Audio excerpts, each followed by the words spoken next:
Hello, my name is PJ Cote. When I was 5 years old, my father was cutting down a tree. And when he felled the tree, the branch came across and slapped me across my larynx.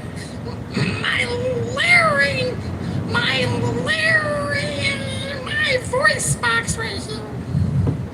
And I've been permanently disabled. Please do not laugh at me. Please laugh with me. Wouldn't it be funny if I did that for the whole set? Oh, wow. That's crazy, huh? You guys thought that was real for a second, huh? Like, we're gonna feel sorry for this dude real quick. Hey y'all, my name is PJ Cote. How y'all doing? Give it up for yourselves for being out here doing this thing here at the Voodoo Brewery. I am an old veteran of the comedy scene here at Voodoo. I hosted an open mic here a few years back called Comedy As You Are. It means comedy as you are. It means come as you are. We accepted everybody. No human was turned away. And I seem to continue fostering that environment here in Erie, Pennsylvania. So a little bit about me. My last name is C-O-T-E, but it's pronounced Cody. Really hard to spell, but really easy to, understand. Like it's over the O, I have a circumflex. Over the E, I have an egu. So exactly 50% of my name is encumbered with an accent mark. How pretentious is that, huh? Anyhow, we're gonna get this out of the way because this is the elephant in the room. I am very hirsute, as the kids say. I am a hair farmer and have not brought in the crops yet. You can tell I'm single because no woman would have put up with this by now. I look like a cross between Jack Black and Zach Galifianakis.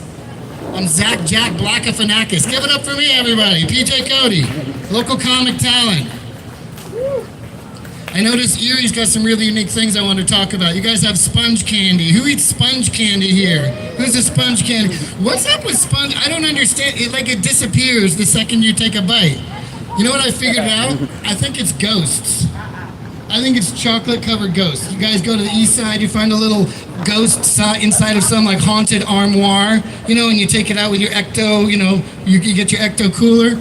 Your lacto cooler, and you get it, and then in the cover, it's ensconced in chocolate, and it's just a little ghost. So as soon as you take a bite of the chocolate, the ghost escapes out of your nostril hole and flies back to the decrepit chest of drawers from whence it came. And that's a cool thing. And then you guys have a lot of skunks here, I noticed. I'm originally from Florida. We're not nearly as skunk-tastic as you guys are. But I think it's cool, like, you guys have so many skunks. You guys have a scent profile, too. Like, I don't know why you don't take advantage of that. You guys should take the skunk and make it your high school mascot. That should be, like, save all kinds of money on printing costs, right? Black and white motif. You just do little gray, little stink lines. And here's the thing. You guys heard, Michigan, the Michigan Wolverines, they got an actual real Wolverine they bring on the stage, or they bring to the game. And they have, like, it in a cage, and they just, like, shake it at their opponent to intimidate them. What if you do that in Erie with a skunk? You just capture a skunk, you get in the cage, bring it to the high school football game, and you just kind of shake it at your opponents. And hopefully you agitate the skunk and they spray your opponents. Now they're going to have to launder their uniforms. Heck, they may have to just forfeit the game entirely because you skunked them up. Take my advice, Erie, Pennsylvania. You guys know what's good for you.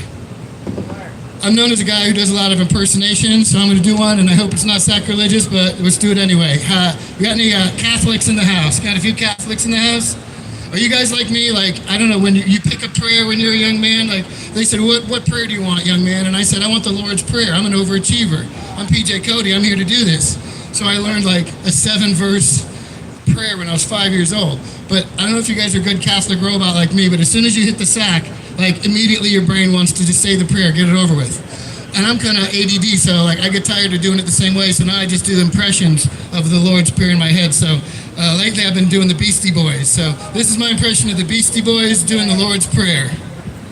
Our Father, who art in heaven, hallowed be thy name, thy kingdom come, thy will be done, on earth as it is in heaven. Woo! Do 17 of those, and then a couple of the Hail Mary, full of grace, the Lord is with thee. You do 17 of those, and no one's going to hell every day. Give it up for yourselves, all the beautiful Catholics in the house. We got any Jeep drivers? Anyone drive a Jeep? You know what's funny? I think it's funny that people just glom on to trends just to do it. You know, the Jeep, they're like, oh, you have a Jeep? Where's the duck? What does a duck ever have to do with a Jeep? Oh my God, you don't have a duck? I have to get you 10 ducks for your Jeep. Oh my God, you're getting a gross. We're getting a gross of ducks, and we're gonna line them up. Like, what's with the ducks? What does that have to do with the Jeep? Like, oh my God, take your rims off and put rubber duckies. Now you have rubber ducky rims. Oh my God, take it even further. Take the steering wheel off. Instead of the horn going, heh, heh, the horn will go, rubber ducky, you're the one. You make bath time so much fun. And then you crash your Jeep because your horn's not a horn anymore, it's a Muppet. Pretty cool, guys. I have a couple weird questions, things I don't understand about the world. Like, how come the number 11 isn't pronounced 1T1? 1T1. Maybe I'm just going to keep that to myself next time. What does that mean here? Got any classic rock fans in the house? I'm sure this band thing, we're going to have a few classic. This is good. This is a catered joke to the senior. For the classic rock fans, if you want to make your classic rock fans mad, you know that certain bands, like Steely Dan wasn't one guy. We know that, right? Jethro Tull was not one guy. So, oh my God, did you hear about that party at 78 at the Viper Room? Man, Jethro Tull got in a fracas. He started kicking the butt of Alice Cooper. These are all groups. These are not singularities. And then Led Zeppelin had to come in and break everybody up. That guy was so mad. Jethro Tull, man, he really beat Steely Dan's butt. I know the classic rock fans felt that one. Hey, how do you know one of your friends is?